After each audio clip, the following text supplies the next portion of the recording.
doing a frog again, and you know this viral technique with bubbles that's doing the rounds.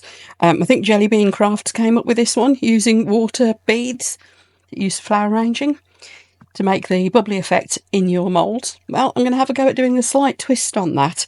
So thank you to Jelly Bean and many others for the inspiration. And I know T&Art's been using bubble wrap as well recently very effectively. Lovely big frog mould. I've got some bubbles that I've made myself by pouring a bit of silicone into one of these. This is meant for quilling. So I just poured silicone into these and made little bubbles, look. So we're going to try using these as an alternative. All right, let's have some fun. So first thing we need to do, of course, is get some resin in this mould. So while I'm stirring up my resin, which is, of course, Apex High Gloss, it's the only resin I use, then let's talk about the mould. Now, you know me, I do use some products from some very, very big, well-known resin firms, but wherever possible, I do like to support small businesses. And these are some good examples. So today we are going to be using Apex resin, which comes from a wonderful, ethical little family firm in the UK. We are using a mould from Pouring Your Heart Out in Australia.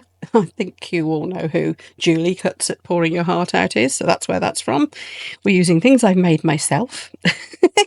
And the chameleon powders will be the tiny Turner ones, which are stocked by Toonpish Craft. So again, a lovely little UK-based business. So there we go. That's our today's bit of patriotism for you.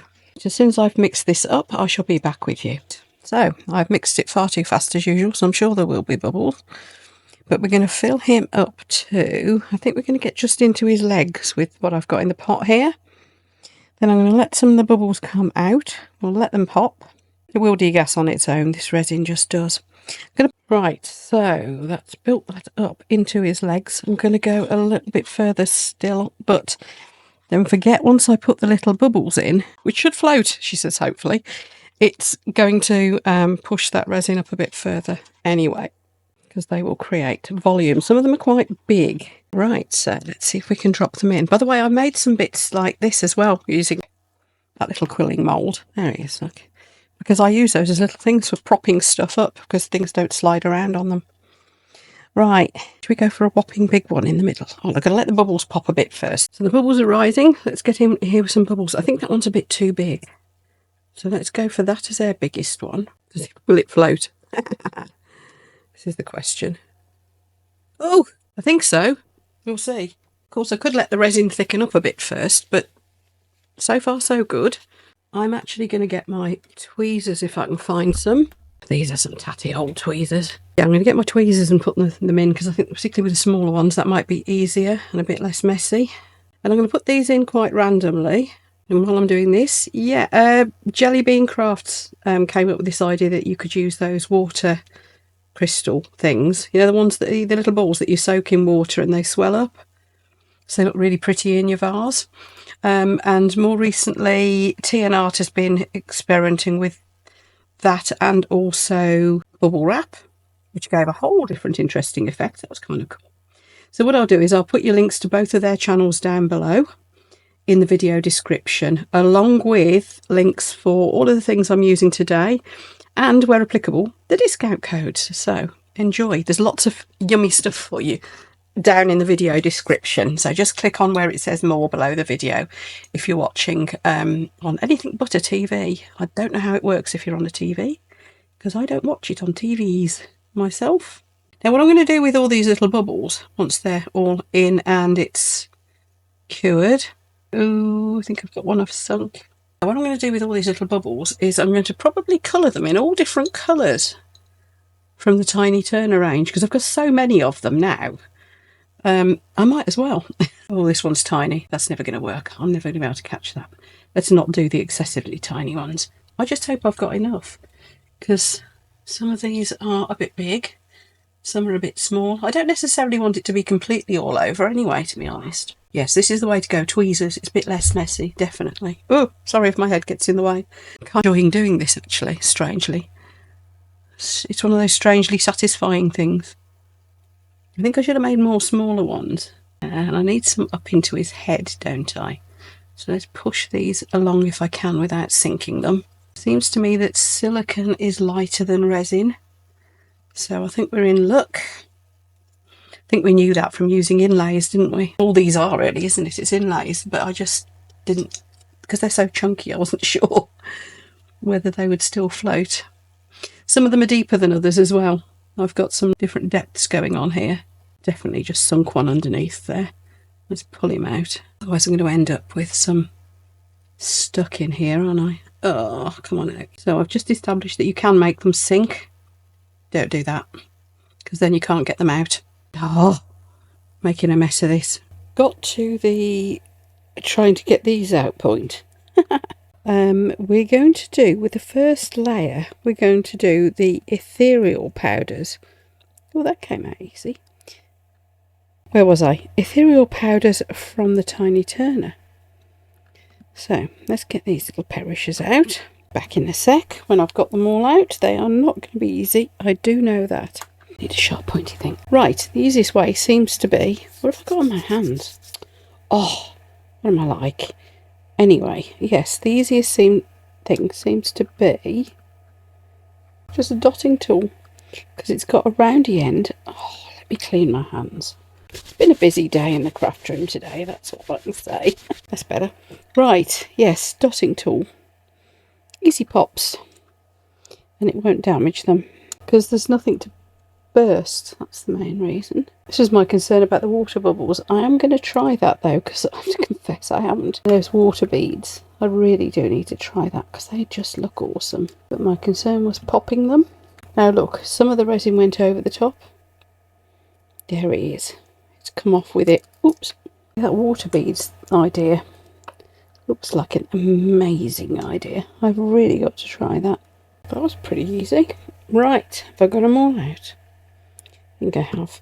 So what I'm going to do with these funky powders is just do some of each. I think that's the easy way to go. So I'm going for this little brush because I think, being short bristled, it won't flick the powders too far. That's the idea anyway. We'll see if it works. So this one is Supernova. Now you can use makeup applicators, spongy ones for this. I kind of prefer brushes, don't know why, I just do. And what I'm going to be doing is just putting it on the inside of some of the holes. If some gets on the bits in between, so be it. But as there's no really nasty rough edges to get off, I'm not too worried about that. They are raised just slightly, the edge of a mould is. That's it. This one's dark matter. I love dark matter. It's the most amazing purple. Now this layer I'm going to be putting, oh, that's a lot, that's more than I intended. I'm going to be putting clear behind this layer, and then the next layer we will be putting black, or well, a dark colour anyway. I might create and bloom one that's almost black, and I can't remember what it's called, but it's not quite, but it's kind of translucent. It's a translucent black, which is a weird thing in itself, isn't it? Might put that behind it, don't know, thinking on it. There we are, that's those colours. If you're wondering how I'm cleaning my brushes, my jeans, just give it a quick rub on my jeans. I know there's probably better ways. This is Starlight, and I know this is like a gold. It's quite amazing, this one. But with clear behind it, it should be more subtle and shimmery. The back layer with the darker, almost black behind it, should be a lot more dramatic. That's the plan anyway. With those, I might actually go for chameleon powders. Could do another one with chameleon powders, couldn't I? There was one right in his nose. These, I don't know if you noticed, these moved around. They won't walk about, and I just let them do it because I thought it does what resin wants. Now, I know I missed a bit around that one. It's in here, look. There it is. Just want to make sure I did get into the areas I wanted, but I know I missed some bits. And I know that some bits went everywhere. Right, this one is called Eclipse. Have we already done an eclipse? No. These ethereal ones, it's really hard to tell what colour they actually are until they're in action. And then I think when I get onto the next layer, I don't know, I might go for the chameleons because there's some more earthy tones. Well, they're just darker earthy tones. What's this one? This is called Galaxy. Clearly one of my favourites because there's very little left in the pot. Those in his head are all done. Just leaving a couple down this end. So nearly out of this one. But you can see how little you need. Right, what have I got left? I've got 2. And I think I'll do that last one with dark matter, just because that's my favourite. Next job then is to wipe off the surplus and try to tap it off as well to get any surplus out. Although I'm not too bothered if a little bit of oversprinkle gets into the mix. I think those are all full. No, we're going to put in another layer of clear. So the intention is just to fill up the bubbles. Right, so that's another layer of resin. I'm just going to put in, because this is going to be like a middle layer. I don't know how far in these will sink, because there is the layer underneath. But I didn't want what could I call it? A blockage layer, I suppose. So we're going to put these in, and the layer underneath will probably stop them sinking and going anywhere. If anybody could be bothered to make silicone spheres work. Although I have to say, I think these half spheres have been quite good for not getting that build up in between that you're going to have to trim off. We'll see what it looks like in the morning, because I think take these out, another layer of ethereals, or maybe chameleons, and then another layer of clear over that with more of these again, and the chameleon powders then rather than the ethereals, and then black, I think. So this is going to be a few layers. Right, I'll see you in the morning. Another load to remove. I'm not sure how many more layers I can do like this. We're up to the top soon, so it's where to stop.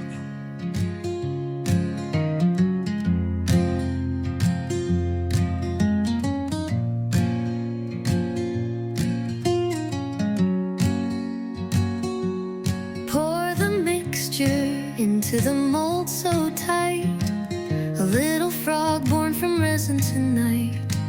Shifting bubbles dance their swirling hues, captured rainbows in aquatic clues. Tiny bubbles shimmer green to gold, a story trapped that never gets old. So this all looks nicely cured as well, and this is going to be the final layer. So I'm just going to pick all these out. Have a look. I hope I haven't missed any silicone in there. I think it's working. I really haven't tried this before. I know I've got some of the the ethereal powders where they shouldn't be. I can definitely see that because they float around a bit, don't they? But I'm hoping we've got the bubbly effect. Now this layer we're going to go in with actual chameleon powders. So I've got an assortment here. And we're going to do the bubbles in an assortment again, and I'll be able to see where this is to get off the surplus far more easily. That one is called Nether. That's what's going on. This isn't really fully getting it off the surface, is it, wiping it like this? Anyway, I think we'll get the idea. I think I might save nature for the last lot. And I'm thinking, let's have a bit of wicker. And this is a fantastic green stroke gold. And let's have arcane, which is a purple flip through, pink, and all sorts. This one's a real mad one. Don't forget, I've got discount codes on some of the stuff I'm using here. The resin is the main one. So do have a look down in the video description. I've got a load of goodies and discount codes down there for you. And I'll definitely put you the link for the mould if it's available at the moment. I know Julie Cuts is just getting these into stock. I believe they will be available in her eBay store, so they can be accessible in most countries sometime next month, I believe. And so that'll be May 25. That one's Elixir. And I'm going to get brave and go in with a bit of Inferno. It's really vivid. It looks like it's not, it does look like it's an Inferno. It's amazing. Right, I'm going to tap this off to get rid of the surplus, and then we're just going to put nature all over the back. Of course, some of that surplus has now transplanted itself all up the side of the mould. Now, this hasn't stuck overly well to the mould. I think I should have done this while it was still a little bit tackier, but we'll see. Right, I'm going to get a bigger brush, and I'm just going to loosely brush this one. Oh, get a bit low on that as well. Tell you what, they don't have to go a long way. They look such tiny little pots, but my goodness, it goes a long way. Now, I could spray some alcohol onto this surface to make this stick. That is a viable thing. I've seen a lot of people do that. It does work, definitely. But I think this will be good enough. And as you can see, I'm trying to get into his little fingertips now. We're going to go everywhere with this. Of course, if you've got big pots of other brands of chameleon powders and interference powders, I think the generic name for ethereals is, then go ahead, use those. But I think this is going to be the most vivid effect I could possibly get, would be using these particular ones, because they are such a strong colour. Now, obviously I need to get into all his fingers and toes. Are they fingers and toes on a frog? I suppose they are. And I want to get up around these edges as well. So I'm going to bring the smaller brush back into play. Now what I'm thinking is, this base is going to actually be very dark. I think the black will really come through, because I'm not being too precious about being 100% coverage with these powders, partly because I'm running out, as you can see. Time to go shopping at Toonpish Crafts again, I think. By the way, this video isn't sponsored as such. The resin is supplied for me. The mould was bought for me as a gift by a dear friend over in America. And yes, the powders, some of these I bought, some the lovely Wendy at Toonpish has very kindly sent to me to help me out. So much appreciated. Wonderful product. They really are. By the way, anybody, particularly in the UK, buying resin, although Apex, yeah, they're quite happily shipped worldwide, and frequently do. But I just want to speak particularly to those in the UK. I know some of you are buying resins specifically looking at UK suppliers, because it's nice to support UK businesses. And you might be feeling a bit more comfortable about things like food safety certification and all the other sort of things. If you are looking to buy a UK brand, Apex is. It's made in the UK. The actual resin is manufactured in the UK. It's designed in the UK. It's distributed in the UK. It's packed in the UK. Proper little family-run UK business. It's two sisters, basically. And they're lovely to deal with, so very worth supporting. Just be aware that there's other firms who say they are a UK firm. They may just be the distributors. They might be just the retailers. So check out where the products are actually made, if that is something that matters to you. I just like to support what is to me a local business. So, and it's awesome. Mixing up another batch of resin. This is going to be the black layer, as I said. And we'll just see what happens. Now, I do know that bubbles tend to get trapped under the chin of this frog. And I didn't think to try and get the bubbles out when I was doing this layer. So I'm fully expecting to get some bubbles under here. What you should do really is when you're filling up this last layer is do some squishing and lift it up and poke underneath and to try and get any bubbles out under there. But I forgot. So yeah, we might end up with bubbles, unfortunately. It's like any mould where you've got a surface that comes over. It's just asking to trap bubbles, isn't it? Now this is going to be black. However, I am going to put in a tiny bit of 80 mesh Super Sparkle White. This is the one that's it's almost like a glitter look. But I'm only putting a little tiny bit in. And we're going to stir that up. And that's just to give the black a little bit of something. It'll be so slight. It really will. And the pigment I'm using is one I'm trialling at the moment from Let's Resin. Looks like a really nice black. I usually use the paste in the pots, but as this one is in a bottle, I thought we'd try it. Nice. and almost completely opaque.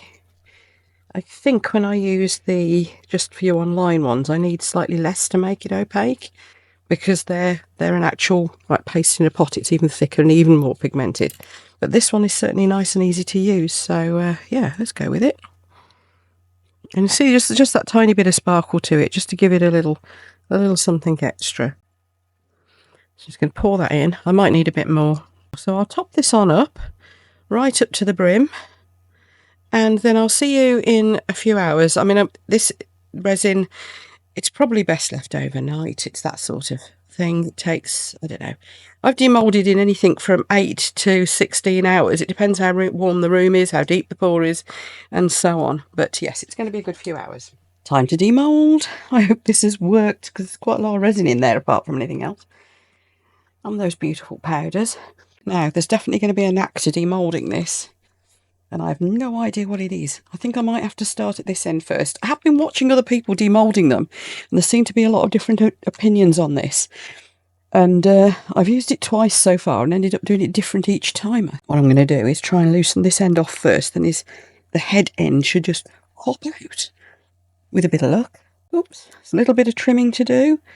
Like I over poured a little bit here and there, but that's not a problem. I'm trying not to see the other side because I want to surprise myself as well.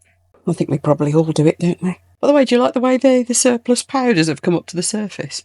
They were popping. As the bubbles were popping, I was getting these blobs coming up. It was really quite pretty. Should have filmed it, shouldn't I? Yes, so start with his bum and work forward. Get his hands off and then go. And we pull his head out. I was going to say off, but that sounds bad, doesn't it? Pull his head off. Oh, actually, there's no bubbles under there. Oh, I like it. I wish I'd put some of the colour up under his chin. That's the only thing. But we've got blobs and bubbles, and they've got little bubbles and sparkles all over them, so that's actually added to the effect. I quite like that. I must have got bubbles on the underside of all the little blobs, but I rather like the effect. See, it's gone very 3D. Looks almost like frog spawn, doesn't it? I like it. I'm pleased with that.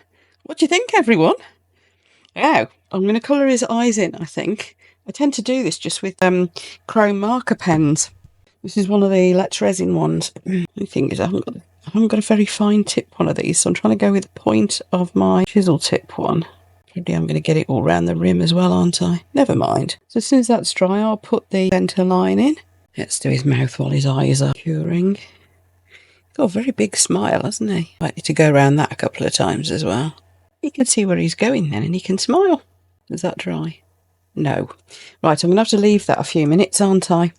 So we'll get back to that when that has dried. So I think the verdict so far is that I rather like that, and it's kind of weird and mad how I've ended up with all the little bubbles under the surface. They almost look spiky. So I quite like that. But I have to say, just this, with just the one layer of bubbles, where his legs and things are, I think that's my preference. And oh, look at the colours in his little hands and feet. There we are. I think that looks pretty good myself. If you like this video, you know what to do. There's lots of things you can click down below. I would very much appreciate that. But also, let me have your comments. What else would you like me to do with this wonderful mould? There's another video coming up for you that YouTube will suggest, because it thinks you would like this video next. It'll be up here. Thank you so much for watching. And now for some nice close-ups.